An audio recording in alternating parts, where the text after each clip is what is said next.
better on my cell phone than there. Are these from you? No, those are from Wuramu Poto, aka Bill We Short. have some on our, have we able to get onto our network as well? So I have some. We'll just make those larger, are we able to do that? Should we just get on the network? Michael will have flash ones, those Yeah, are... I've got some from the helicopter flight that was done. Oh, Mike will give us a bit more accuracy around some of that stuff. Yeah. A lot of it. If you want some, Are that's... we able to get onto the network or not, Leanne? Yes. Which drive though? What's that?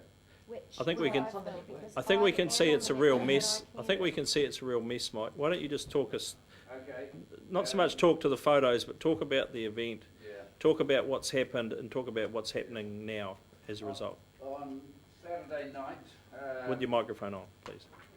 We had a reasonable. It wasn't huge on our recording rainfall sites, but certainly at the top end of the Kopawafra catchment, it's obviously received quite a significant amount of rainfall. One report we've had said something like 70 mils in 2 hours. And if we can get onto the so that was Saturday night. Sunday we got reports that a log jam had occurred in the Kopawafra River. So those are photos of the log jam. It is probably 300 metres long. The debris has been caught up on a silver birch that's fallen into the river, and basically this is built up way behind it. The river has, and it is pretty much all forestry debris. There's some other slips in the process as well.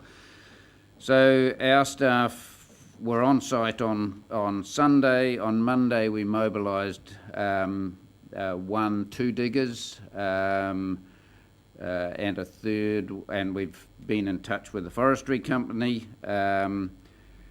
We have undertaken, or 2 of our staff, the forestry guy and compliance people, have undertaken a helicopter reconnaissance and taken a lot of photos. The compliance people will be looking at those and determining what action to take, if any. In the meantime, we are working with the forestry company. They have provided 2 diggers, and we have another 2 there on site. So we've got 4 diggers working on this to clear the debris from the river.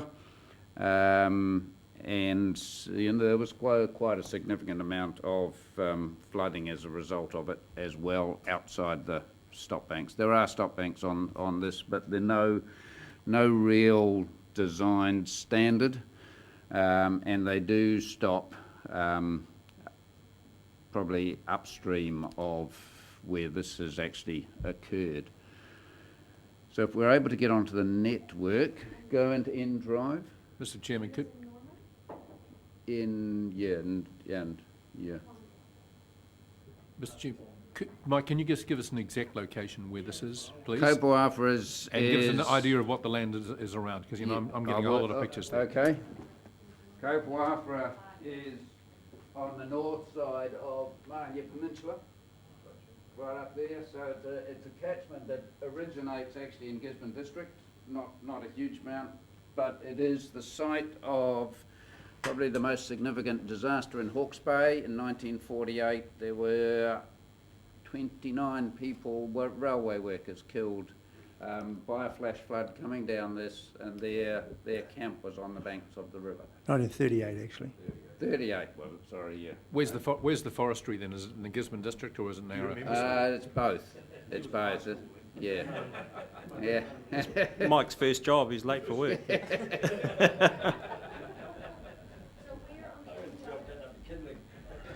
Perhaps if I could just add some comment as well, because as Mike indicated, it is quite a significant event, and potentially there is an enforcement or compliance issue in this. But from the aerial photos that we can see, there's actually a heck of a lot more material on the top of the catchment that hasn't come down yet, that is potentially in the same sort of scenario that with another with another bit of rain, it might end up. So it certainly can clean up the issues down on the flats here, but there's still quite a bit of stuff sitting up on the top of the catchment. Is it the result of slash from excuse me, from harvesting, is Yeah, it? yeah. And how recent was the harvesting? Oh, not that long. I don't know exactly when, but It's within not- 12 months. It's not new, yeah, I mean, it's, just go work through it. For those that are familiar, this is Kaiwaitu Road, which goes from the Mahanga Bridge, if you're going on the way to Mahanga, that's here, and Mahia Beach is that way. So, yeah, Mangawhio Lagoon is, yeah, so that's the north coast of the, or west coast of the, east coast, sorry, of the Mahia Isthmus. So carry on down through that. Now here, I think you missed one actually. Did you go back one? Yeah, that's a bit lighter. So here's the logjam from there. It's about 300 or 400 metres long. So here is Panui Station, which is a dairy farm there, and Kaiwaitu sort of village area here. So Mahanga Road is the north of the photo. Keep Just going through. Point out the slash on the paddocks too, Mike. Yeah, well, we'll see some more. Yeah, it's spilled over all the way along. So we've got all of this debris all the way down, bit of flooding on this is the true right bank. Panui Station, it's there. So just keep working through it. This is looking, so that's Mahanga Beach. Mangawhio Lagoon is up in that area, yeah. Has the pasture been covered by sediment, has it? Yes, yeah, and I mean, look, there's a lot of debris here too, and the fences. It's a bit- Yeah. Hell, yeah, man. Do they have weed I don't know on that one. Yeah, but yeah, you can see a lot of debris across all of these areas. This is all Kaiwaitu Road. Keep going, and so that's Mahanga Bridge. For those, so this is Kaiwaitu Road. That's Charlie Gowers for those that know. This is the entrance into Panui, and that goes up the valley, Taupuapara Road. Where are you taking the debris to? No, we're just digging it out, taking it out of the creek, and it'll be burnt, basically. That's the best option. So this is upstream from... They're taking it to St George's Road, Rex. Waiting for a southerly. Keep going, keep going. So this is Taupuapara Road here, and that was where they've had quite a few. 2001, they had quite a significant event that covered this area as well. Can I just ask with regard to that event, this seems to be very similar circumstances and similar cause of blocking the stream? That was mostly water. Yeah, we it- did I have mean, a it fair did bit of carry a lot forestry debris, slash but the in that debris too. ended up on the beach in the last event. So this is quite an interest. Well, the log jam just is an interesting sort of example, or it's just interesting to see that it has been caught up. It's the volume of slash that comes down. Generally, if it wasn't caught up, it would end up on the beach, and we would get phone calls from people about it on the beach. So if we carry on up, that's one of the railway bridges across the creek. Keep on going. Keep going. Yeah, so this is into the forestry areas. I mean, a lot of these these little gullies, you can see a lot of slash in them, and it hasn't been mobilised, but in some areas, like this one, it has. Are they replanting? Yes, I think there will be. So you can see it's certainly been mobilised in there. And there's skid site. Yeah. Look, moving through. And not only is it mobilised the slash, it's taken an awful lot of sediment with it. Yeah. do they avoid this? But it's- When you It's- answer Rex's question about how can you avoid this, I want you also to answer the question, is that if this slash and burn is either burnt or removed from the forested area, what is the effect on the soil at the end of it? Because leaving the slash there is for it to rot and degrade and go to the soil and build up the humus. So we've got twin problems here. If you clear it all away, the natural cycle is then stopped, and that's the detriment of the soil quality at the end.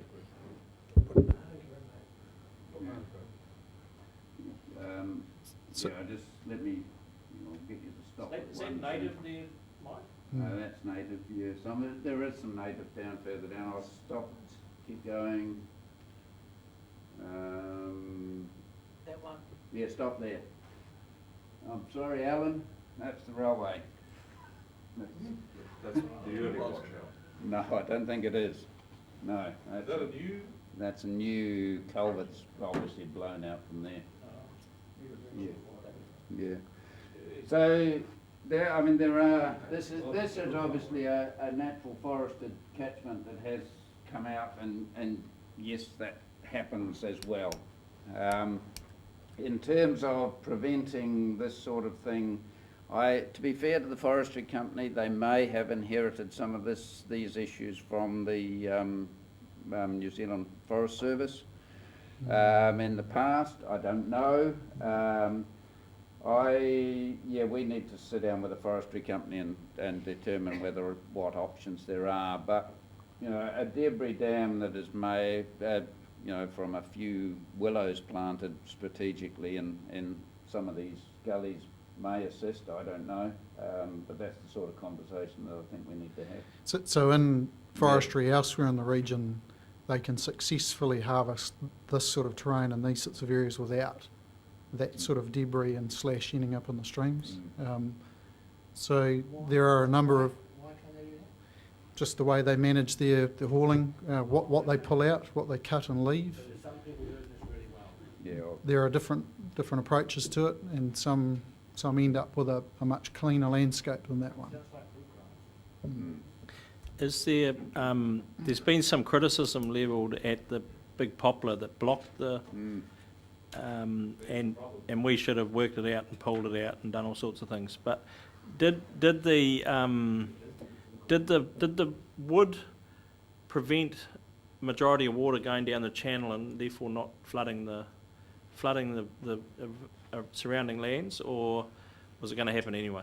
It's well, I can't really answer that one, but it certainly jumped out of the channel all the way up the channel. Now, whether this came down as one big raft or what, I don't really know. Right. Yeah. No Yeah. doubt that the raft of timber will impede the flow of water going out the channel. Once it's stopped, it will impede it, but it's quite a steep catchment, and the fact that it's jumped out all the way up the stream,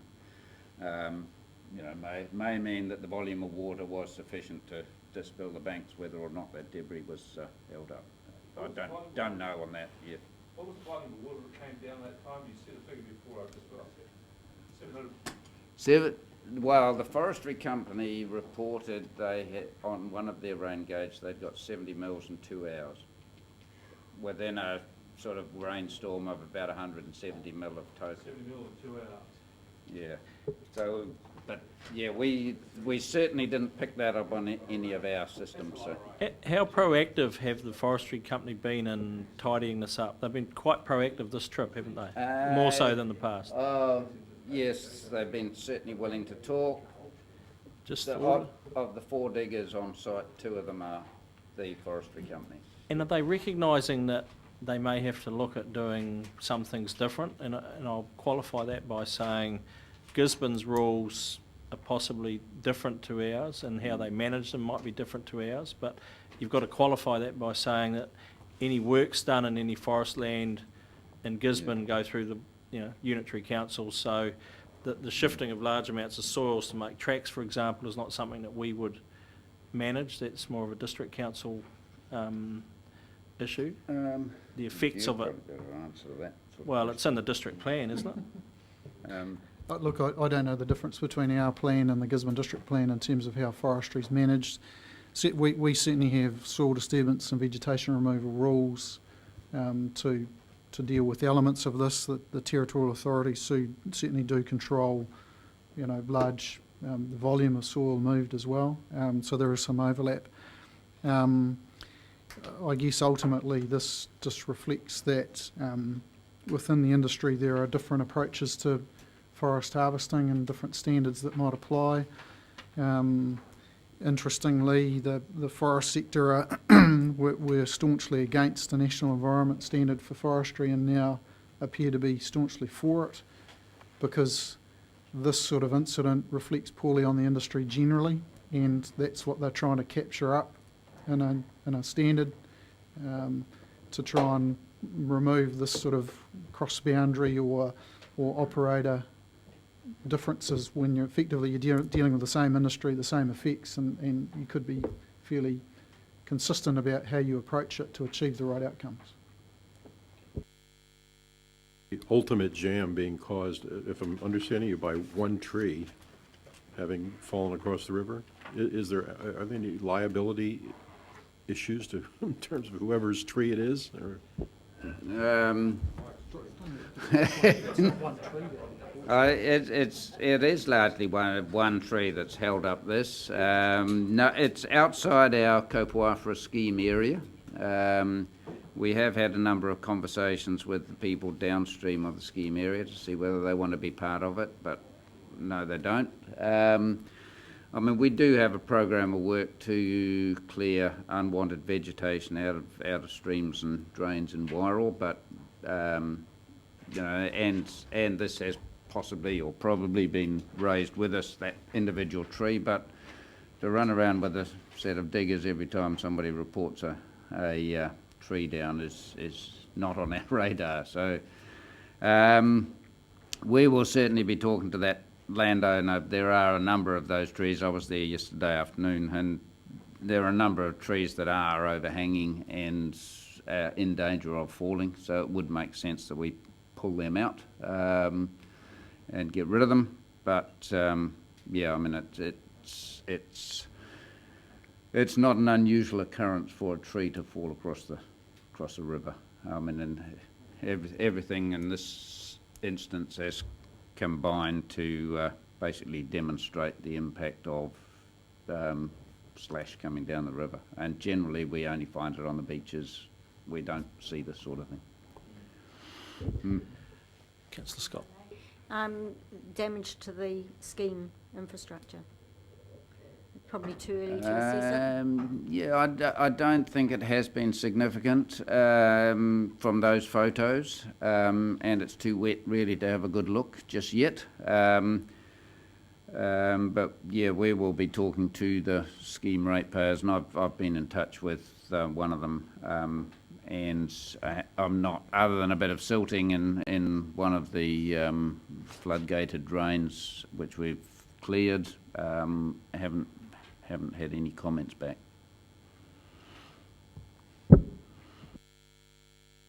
Well, I think we could probably wrap up this discussion and ask Mr. Adey to perhaps include it in next month's work plan looking forward. Just a bit of an update would be useful, because I think all of us will hear a bit more about this, and I've heard a fair bit already, obviously. So I'd be interested in knowing whether anyone has any legal liability. Forestry company, ourselves. I mean, there's costs involved. Yeah. and he's And also lessons for throughout our catchment. there are this is not an uncommon occurrence, though. Nature wins in the end, I suppose. So, but yeah, perhaps some better practices. I think there is a great opening for that discussion with Dukanisho finally following this, and I would hope we make the most of that. So. We'll be making sure we're talking to the whole forest industry, or as many players in that forest industry as we can. Yeah.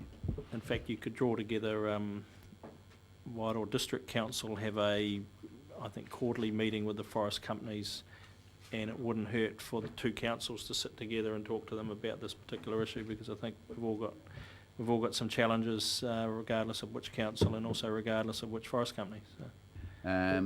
If I can just sort of say, on one of the other catchments here, we have been proactively working with the same forest company. This is on Whakakī, Waikatuku catchment,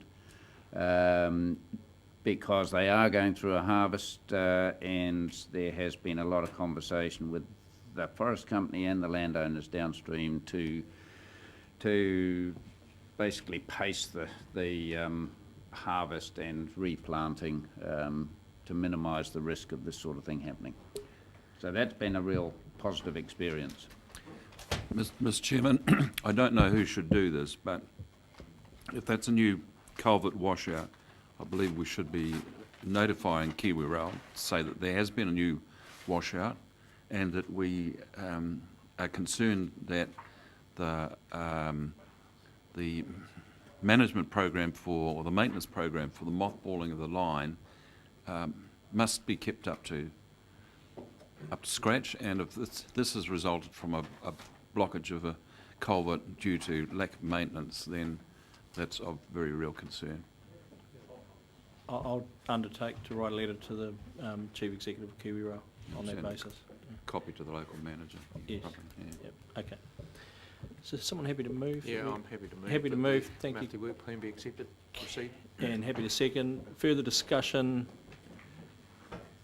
Put the motion. All those in favour, please say aye. Contrary, no.